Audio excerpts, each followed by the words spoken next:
Hi friends, അപ്പോൾ എല്ലാവർക്കും good morning. അപ്പോൾ താലിച്ചോബി എണീറ്റ് വന്നുള്ളൂ. തമ്പാച്ചോട് പ്രാർത്ഥിക്കുകയാണ് കേട്ടോ അവൾ. അതിനുശേഷം അത് അവളെ ഞാൻ കുളിപ്പിക്കാൻ ആയിട്ട് പോവാണ്. ഇപ്പോൾ അതാ കുളിയൊക്കെ കഴിഞ്ഞ് ഞങ്ങൾ ഇറങ്ങി. നാളെ ഈസ്റ്ററാണ്. അപ്പോൾ ഈസ്റ്ററിൻ്റെ തലേദിവസം നമ്മളിങ്ങനെ വെറുതെ ഒന്ന് കറങ്ങാൻ പോവാം. അപ്പോൾ ലുലു മാൾ കണ്ടിട്ടില്ലായിരുന്നു ഇതുവരെ ഞാൻ. അപ്പോൾ എറണാകുളം ലുലു മാളിലേക്ക് പോയതാണ്. അപ്പോൾ ട്രെയിനിലാണ് നമ്മൾ പോയത്. തൃശ്ശൂരിൽ നമ്മൾ ട്രെയിൻ കയറി. ഇതാ ലിച്ചുബേബിയുടെ ഫസ്റ്റ് ട്രെയിൻ യാത്രയാണ് കേട്ടോ. അവൾ കുഴപ്പമൊന്നും ഉണ്ടാക്കാതെ നല്ല കുട്ടിയായിട്ട് ഇരുന്നു. കുറച്ച് കഴിഞ്ഞപ്പോൾ അവൾ നല്ല സുഖമായി ഉറങ്ങി. അങ്ങനെ ഇതാ നമ്മൾ ട്രെയിനൊക്കെ ഇറങ്ങി. ലിച്ചുബേബി വലിയ അലമ്പൊന്നും ഉണ്ടാക്കിയില്ല കേട്ടോ.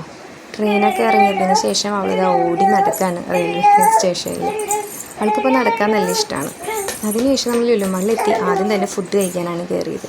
അപ്പോൾ ഇതാ ലിച്ചുബേബിയും കഴിക്കുന്നുണ്ട്. അവൾക്ക് നമ്മൾ കഴിക്കുന്ന പോലെ ആ സ്പൂണൊക്കെ വെച്ച് കഴിക്കാനാ. അപ്പോൾ ഒരു ജ്യൂസ് കഴിച്ചിട്ടുണ്ടായിരുന്നു. അതാണ് ആ ചേട്ടൻ സ്ട്രോയിൽ അവൾക്ക് കൊടുക്കാൻ. അങ്ങനെ ഫുഡൊക്കെ കഴിച്ച് വയറ് ഫുള്ളായതിനു ശേഷം നമ്മൾ ലുലുമാൾ മൊത്തം ഒന്ന് ചുറ്റിക്കറങ്ങി. ഓരോ ഇതുപോലത്തെ പ്രതിമയും കാര്യങ്ങളൊക്കെ വരുമ്പോൾ അവളെ വെച്ച് ഫോട്ടോസൊക്കെ നമ്മളെടുക്കും. അതിനുശേഷം അവൾക്ക് നടക്കണം. നമ്മൾ എടുക്കണത് ഇപ്പോൾ അവൾക്ക് ഇഷ്ടമല്ല. കൈ പിടിച്ച് ഇങ്ങനെ നടന്നോളും. അവൾ മെല്ലെ മെല്ലെ അവൾ നടക്കുള്ളൂ. അതുകൊണ്ട് നമ്മുടെ ടൈം കുറേ അങ്ങനെ പോവും. അങ്ങനെ ഇതാ അവളിനായിട്ട് ഇങ്ങനെ നടക്കുക തന്നെയാണ് കേട്ടോ.